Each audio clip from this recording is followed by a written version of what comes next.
Hello and welcome to you all to Jnanavahini.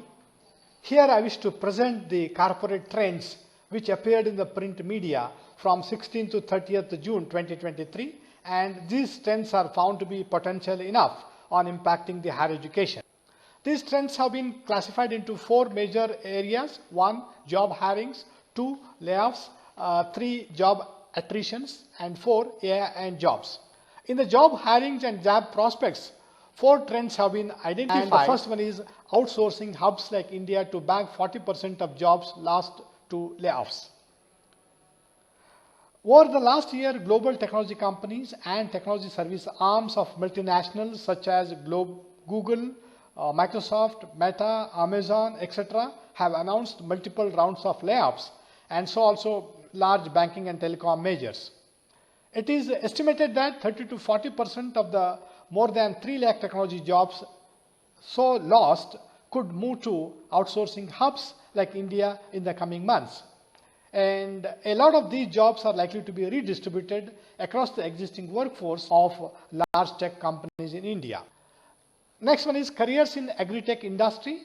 Over the years, the introduction of technology has transformed primitive agricultural practices, leading to an increase in farm productivity.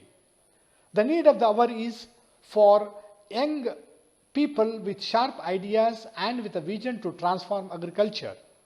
They can explore various job roles that the sector has in store for them, such as AI scientists and researchers, earth observation science programmers, software architects and engineers, data analysts, etc.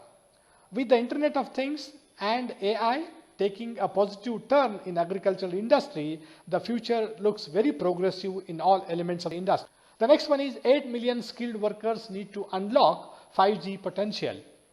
There is an increase in importance of cultivating a skilled workforce to fully leverage the transformative power of 5G technology in India, and at least 8 million skilled workers are required by 2025. IT and banking and financial services are the major beneficiaries.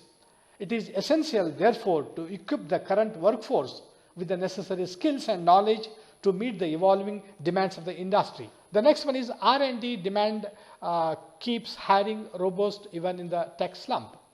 Demand for the manufacturing and automotive industries for engineering research and development, that is ER&D services, is driving hiring within technology sector at a time when hiring in the rest of the industry is subdued.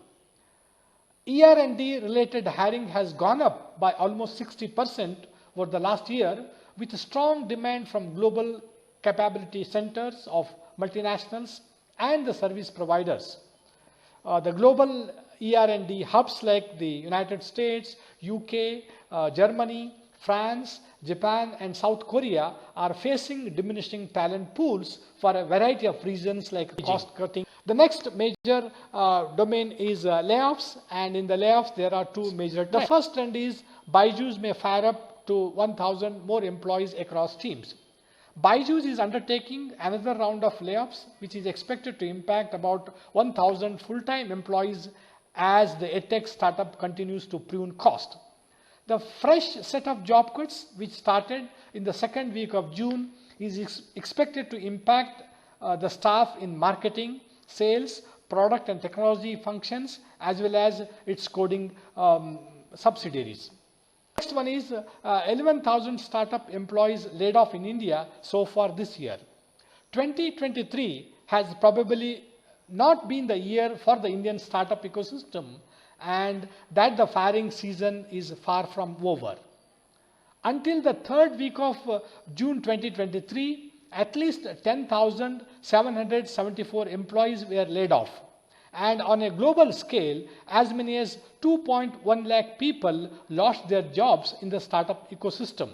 And among them, the edtech sector accounted for more than a third of the total layoffs. And the third major area is job attritions, and there are two trends. The first one is more women logging out of tech jobs. Attrition of women has doubled compared with that of men in India's technology industry since December, as more companies started insisting that employees return to office. Female employees attrition has reached as high as 30 to 40% in recent months compared with the standard sector attrition levels of around 15%. Women in the mid-career roles, that is aged 30 to 40 years, are the one leaving the most as they tend to deal with a disproportionate share of childcare and domestic responsibilities. Next one is attrition women in tech sector 40%, Priyank Kharge, the Minister for Information Technology and BT in Karnataka.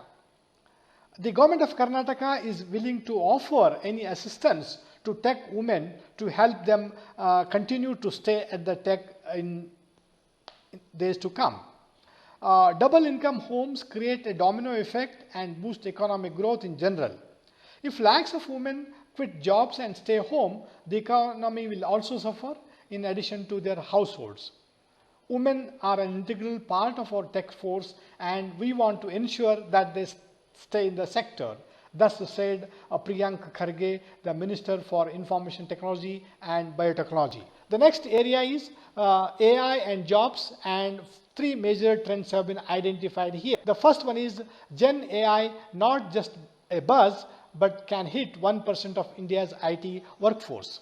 The use of cases of generative AI may impact the scope of work of close to 1% of India's 5.4 million IT workforce spread across sales and support employees, and also create additional revenue potential of $2 to $3 billion for the industry as a whole.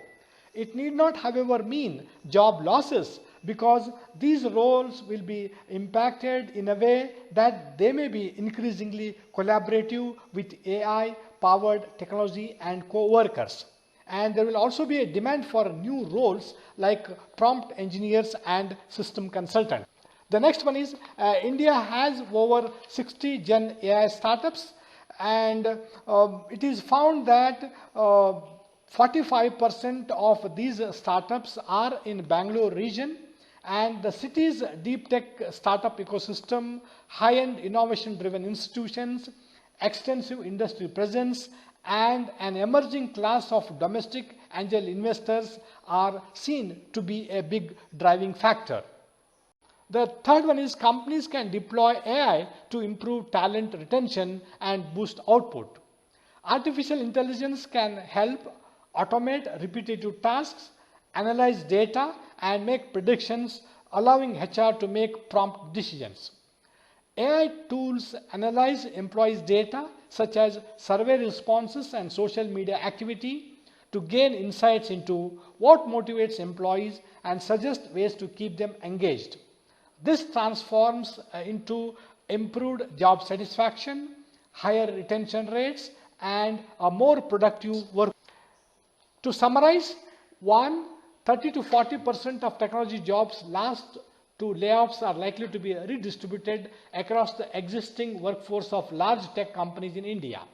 2, young people with sharp ideas and with a vision to transform agriculture can explore various job roles that the sector has in store for them. 3, with the increasing importance of cultivating a skilled workforce in 5G technology in India, at least 8 million skilled workers are required by 2025. Demand from the manufacturing and automotive industries for engineering, research and development services is driving hiring within the technology. Byju's is undertaking another round of layoffs, which is expected to impact 500 to 1,000 full-time employees as the EdTech startup continues to prune costs. 6th one, 2023 has probably not been the year for the Indian startup ecosystem, and that the hiring season is far from over. 7th, attrition of women has doubled compared with that of men in India's technology industry since December, and the government of Karnataka is willing to offer any assistance to tech women to help them continue to stay at work. 8th one, the use cases of Gen AI may impact the scope of work of close to 1% of India's 5.4 million IT workforce and create additional revenue potential of $2 to $3 billion for the industry. Ninth one, India has over 60 generative AI startups and 45% of them are in Bangalore region. And finally, AI can help automate repetitive tasks, analyze data and make predictions, allowing HR to make more quick decisions. Thank you all for listening to this presentation.